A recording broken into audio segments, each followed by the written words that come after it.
Iran Israel में जंगी बवाल, भारत में सियासी घमासान।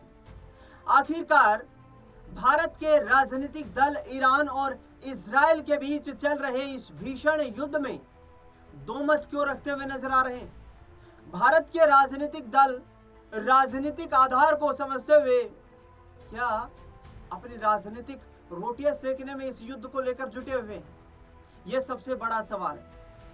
सवाल भारत की कूटनीति को लेकर भी उठ रहे हैं। विपक्षी दल लगातार सत्तारूढ़ भारतीय जनता पार्टी की मोदी सरकार को निशाना बनाने में जुटे हुए हैं। ईरान और इजराइल के बीच चल रहे युद्ध को लेकर राजनीतिक घमासान भी शुरू हो गया है। इस बीच उद्धव ठाकरे गुट के राज्यसभा सांसद संजय राउत की प्रतिक्रिया सामने आई है। संजय राउत ने मोदी सरकार को लेकर निशाना साधा है।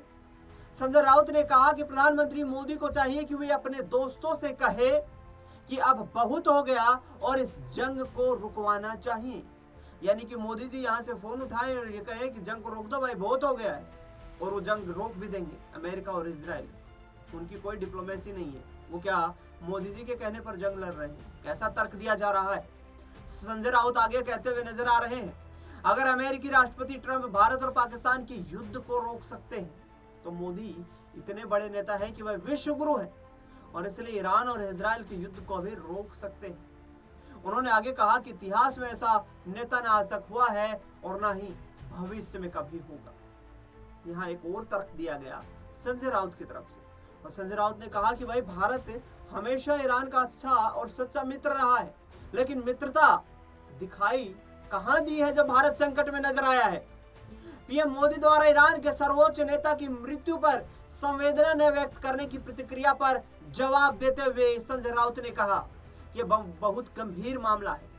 ईरान के सुप्रीम लीडर आयतुल्ला खामनेई एक ऐसी शख्सियत थे जिन्हें पूरी दुनिया मान्यता देती थी, सिवाय इजराइल के। उन्होंने कहा कि भारत हमेशा ईरान का सच्चा मित्र रहा है। इसके साथ साथ उन्होंने ये भी कह दिया कि मोदी जी ईरान पर क्यों गुस्सा है, उसको लेकर भी संजय राउत ने एक पुरानी कहानी बताई। यहाँ पर संजय राउत ने कहा कि भारत और ईरान के बीच परंपरागत मित्रता हमेशा रही है। भारत के कठिन समय में अली खामनेई ने हमेशा हमारा समर्थन किया है और मदद भी की है। उन्होंने बताया कि चाहे भारत पाकिस्तान युद्ध हो या कश्मीर का मुद्दा, ईरान हमेशा भारत के साथ खड़ा रहा है। इसके अलावा उन्होंने कहा कि अली खामनेई जवाहरलाल नेहरू के बड़े भक्त भी रहे हैं। भक्त, सवाल उठता है क्या मोदी जी को इस बात पर ही गुस्सा है? ये तमाम बातें शिवसेना के यूबीटी गुट के नेता संजय राउत कहते हुए नजर आ रहे हैं। संजय राउत ने कहा कि अली खामनेई की मौत पर भारत को शोक व्यक्त करना चाहिए। भाई युद्ध के जंग में लड़ रहे हैं आप, किसी आतंकवादी संगठन के निशाने पर नहीं आया कि शोक व्यक्त करना चाहिए। प्रधानमंत्री पर सवाल उठाया और कहा कि वो इजराइल और ट्रंप से क्या डरते हैं। राउत ने आगे कहा कि अली खामनेई को नेल्सन मंडेला तक मानते थे, तो क्या मंडेला आतंकवादी बन गए थे? उनकी प्रतिक्रिया चर्चा का लगातार विषय बनी हुई। यानी कि संजय राउत ने जो बयान दिया है कि नेहरू के बड़े भक्त थे Ali Khamenei, ayatollah Ali Khamenei Nehru के बहुत बड़े भक्त थे और भारत के मित्र थे।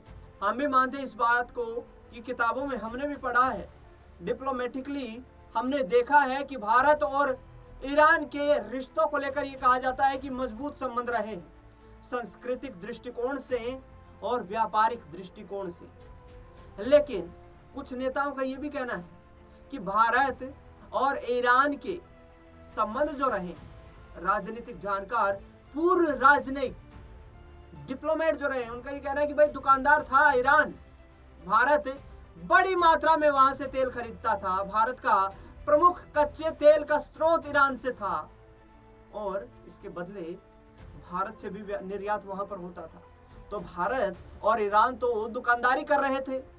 किस युद्ध में ईरान ने पाकिस्तान का खुलकर विरोध किया और अपनी सेना भारत में लड़ने के लिए भेज दी, हमें याद नहीं आता है। दूसरी ओर बात करें तो प्रधानमंत्री नरेंद्र मोदी के कहने से क्या डोनाल्ड ट्रंप अपने नेशनल इंटरेस्ट को सिर्फ फोन कहने मात्र से मान जाएंगे? क्या इजराइल के प्रधानमंत्री बिन्यामिन नेतन्याहू सिर्फ फोन कॉल मात्र से और इस भीषण तबाही को रोक देंगे, शांत कर देंगे? भारत की तरफ से कोशिश लगातार की जा रही है। प्रधानमंत्री नरेंद्र मोदी का ईरान और इजराइल के बीच जो जंग छिड़ी, उससे ठीक 40 घंटे पहले ही इजराइल का दौरा था। अब उस दौरे को लेकर भी सवाल खड़े कर रहे हैं। एआईएमआईएम के नेता असदुद्दीन ओवैसी ने कह दिया कि गलत समय पर दौरा किया गया है। उस वक्त तक जंग की कोई आहट नहीं थी। अचानक ये जंग शुरू हुई, प्रधानमंत्री नरेंद्र मोदी भारत लौट चुके थे। उसके बाद ये जंग शुरू हुई और जिसको लेकर देश में सियासी घमासान मचा हुआ। दरअसल बता दें हम आपको कि किसी भी देश को आतंकवाद कोई देश बर्दाश्त कैसे कर सकता है। इजराइल लगातार ईरान पर यह आरोप लगाता रहा है कि ईरान ने हिजबुल्लाह, हुती और हमास, मिडल ईस्ट के ये 3 बड़े आतंकी संगठन हैं। इन तीनों आतंकी संगठनों को लेकर इजराइल ये ईरान पर लगातार आरोप लगाता रहा है कि we are not sharing borders, हम बॉर्डर शेयर नहीं कर रहे हैं। We are not enemies of each other, हम एक दूसरे के दुश्मन नहीं हैं। लेकिन फिर भी इजराइल के अंदर घुसकर जो हमास के आतंकी कत्लेआम मचाते हैं, जो हुती के आतंकी, जो हिजबुल्लाह के आतंकी, हिजबुल्लाह ने ईरान के सुप्रीम लीडर अली खामनेई के मारे जाने के बाद एक बड़ा ऐलान कर दिया। पता नहीं दुनिया की सबसे बड़ी ताकत क्या हिजबुल्लाह ही है। हिजबुल्लाह के तमाम जो कथित कमांडर हैं, जो आतंकवादी हैं, उन्होंने कहा कि इजराइल को अब इसका बड़ा भुगतान करना पड़ेगा। इजराइल डिफेंस टेक्नोलॉजी में दुनिया के अग्रणी देशों में आता है और भारत का भी स्ट्रेटेजिक पार्टनर है डिफेंस और टेक्नोलॉजी में।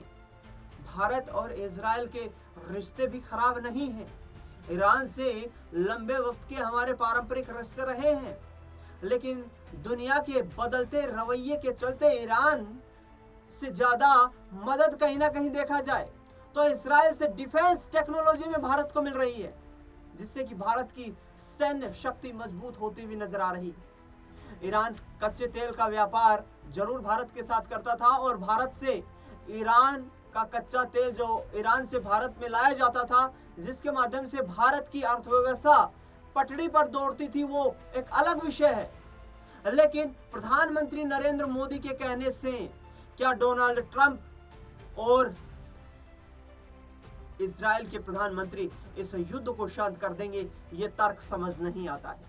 राजनीतिक दल अपनी राजनीतिक रोटियां सेकने में जुटे हुए हैं और हर किसी की कोशिश ये है कि इस भीषण जंग में कहीं ना कहीं अपना राजनीतिक झंडा ऊंचा किया जाए, अपनी राजनीतिक मौजूदगी को और मजबूत किया जाए। लेकिन आखिरकार भारत को इस युद्ध से न्यूट्रल रहने में ही कहीं ना कहीं फायदा नजर आता है।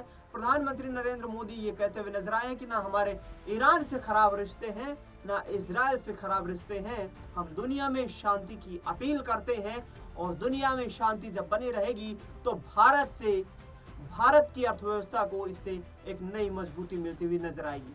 देखना दिलचस्प होगा कि भीषण जंग आखिरकार कब समाप्त होती हुई नजर आती है। इस खास रिपोर्ट में फिलहाल के लिए इतना है।